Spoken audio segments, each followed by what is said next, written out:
महाराज आगे इसी वंश परंपरा में महाराज खटवांग हुए, उनके दीर्घबाहु, दीर्घबाहु के रघु, रघु के अज, अज के यहाँ महाराज दशरथ जी हुए, और दशरथ जी के यहाँ राम, लक्ष्मण, भरत, शत्रुघ्न चारों भैया पधारे। आहा, दशरथ जी का आंगन धन्य हुआ चारों भाइयों के आने से। आंगन में बधाई हुई,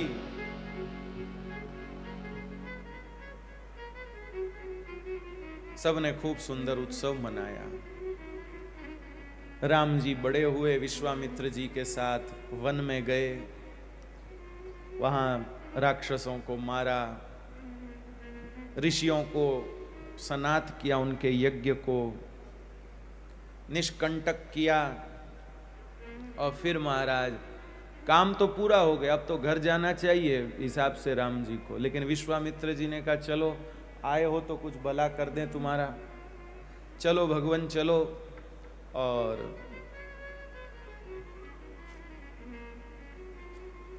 विश्वामित्र जी ठाकुर जी को लेकर मिथिलापुरी आए, और यहां पर मिथिलापुरी के प्रेमियों पर राम जी ने कृपा करी।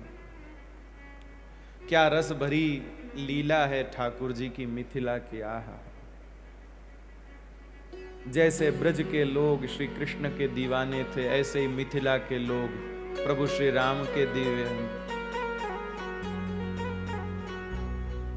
लेकिन श्री वृंदावन में और मिथिला में एक बात की साम्यता है।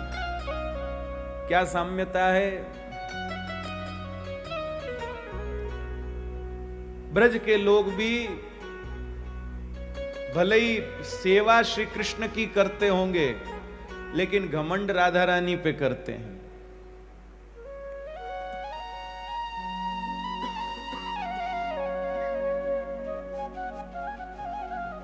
सेवा श्री कृष्ण की करते हैं। मंदिर आपको वृंदावन में सबसे ज्यादा, पूरे 84 कोस ब्रज मंडल में सबसे ज्यादा मंदिर आपको श्री कृष्ण के मिलेंगे, लेकिन जय जयकार चारों ओर बोलिए ना, ए कंजूस लोगों।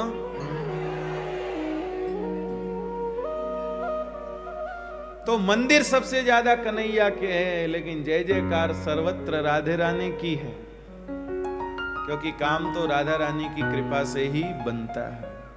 ऐसे ही मिथिला में महाराज आदर सबसे ज्यादा राम जी का है, लेकिन जय जयकार सर्वत्र सियाजू की है मेरे भाई।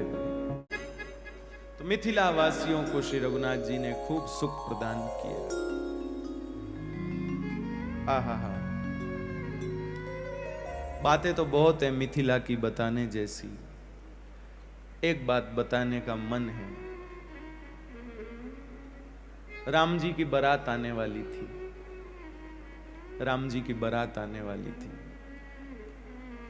जनक जी को बहुत चाव, मेरी बेटी का ब्याह है, माफ करना मेरे भाई बहन। हम लोग अपनी बेटियों का ब्याह करते हैं, ऊपर की तैयारियों में ज्यादा ध्यान देते हैं, अंदर की तैयारी में नहीं।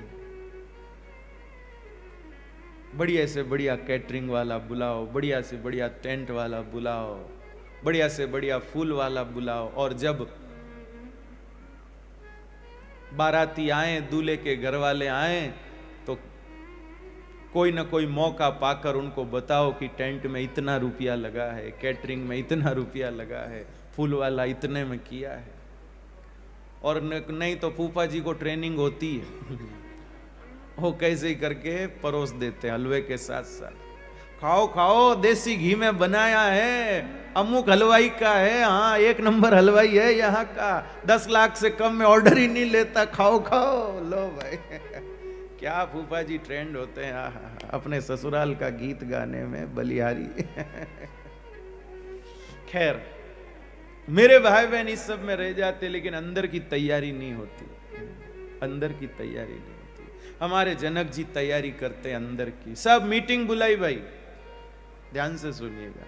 मीटिंग बुलाई जनक जी ने, सबको, रिश्तेदारों को, न जो भी कार्यकर्ता थे, काम करने वाले थे, सबको बुलाया।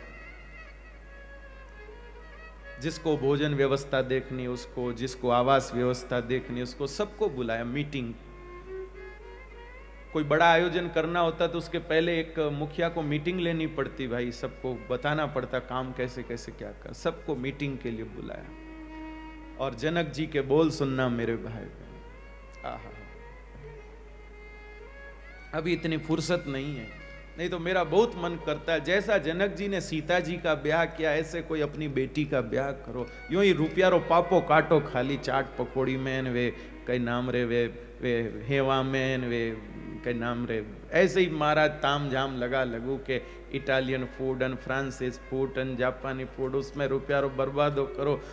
पता लगाओ श्री जनक जी ने क्या ब्याह किया सीता जी का, वैसा ब्याह करो। खैर छोड़ो,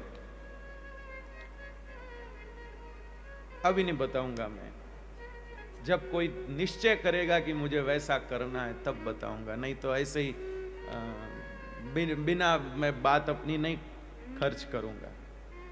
खैर छोड़ो, सुनो आप तो काम की बात सुनो। जनक जी ने मीटिंग बुलाई, सबको इकट्ठा किया और जनक जी ने कहा कि देखो भाई, हमारे यहाँ जो आ रहे हैं बाराती वो सब चक्रवर्ती सम्राट महाराज दशरथ के नगर के लोग हैं, और मैंने सुना है कि चक्रवर्ती महाराज की अयोध्या नगरी का एक भी व्यक्ति जो है चक्रवर्ती महाराज से कम नहीं है। पद में सब कोई छोटा है कोई मोटा, पर सुख सबके पास चक्रवर्ती सम्राट जैसा है। इसलिए ये भूल जाना कि हम हलवा पूड़ी पकौड़ी से उनको खुश कर देंगे, ये भूल जाना कि हम उनको अच्छे गद्दे तकियों पे बिठा के खुश कर देंगे, ये भूल जाना कि हम उनको कोई हीरे मोती का हार पहना के खुश कर देंगे। उनको किसी वस्तुओं से साधन से खुश कर सकें ऐसी अपने पास में कोई चीज है नहीं। इसलिए मेरी सबसे गुजारिश है कि आप सब अपना स्वभाव अच्छा रखना, अपनी बोली से सबको खुश करना है। श्री जनक जी ने क्या ऑर्डर दिया सुनना। जनक जी ने कहा अपन सामान से खुश नहीं कर सकेंगे, इसलिए अपने को सबको बोली से खुश करना ध्यान रखना हो, अपनी वाणी से सबको राजी करना ध्यान रखना। सबने कहा चिंता मत करिए, हम कर देंगे, हम कर देंगे, हम कर देंगे। शादी हो गई, कार्यक्रम निपट गया, फिर समीक्षा बैठक हुई और श्री जनक जी ने फिर सबको पूछा कि बताओ भाई कैसा रहा। तो सब ने कहा हम हार गए, हम हार गए। कैसे हार गए? बोले आपने कहा था कि सबको हम हीरे मोती माणक पन्नों से, लड्डू पेड़ा जलेबी से उनका दिल नहीं जीत पाएंगे, अपने को मीठी जबान से उनका दिल जीतना है। लेकिन हम उनका क्या दिल जीतते, वो अपने मधुर स्वभाव से हमारा दिल जीत करके ले गए महाराज, वो अपने मधुर स्वभाव से हमारा दिल जीत कर ले गए। महाराज जनकपुरी के लोग कहते हैं महाराज जनक जी विदेहराज, जैसा हमारे जमाई राज का स्वभाव था वैसा एक एक बाराती का स्वभाव था। राम जी के जैसे स्वभाव के सिर्फ राम जी नहीं थे, राम जी की बारात में जितने लोग आए सब राम जी के जैसे स्वभाव के थे। ऐसी बात। खैर शादी हो गई, घर आ गए।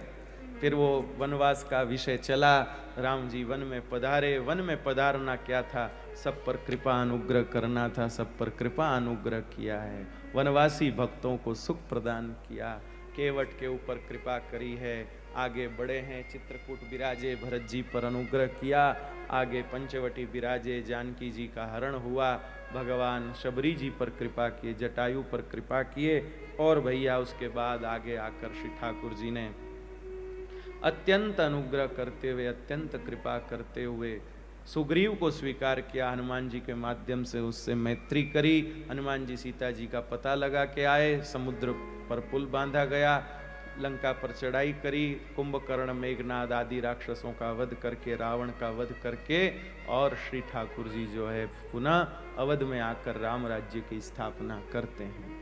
श्रीमद् भागवत जी में राम जी का चरित्र संक्षेप में ही है, बहुत ज्यादा विस्तार में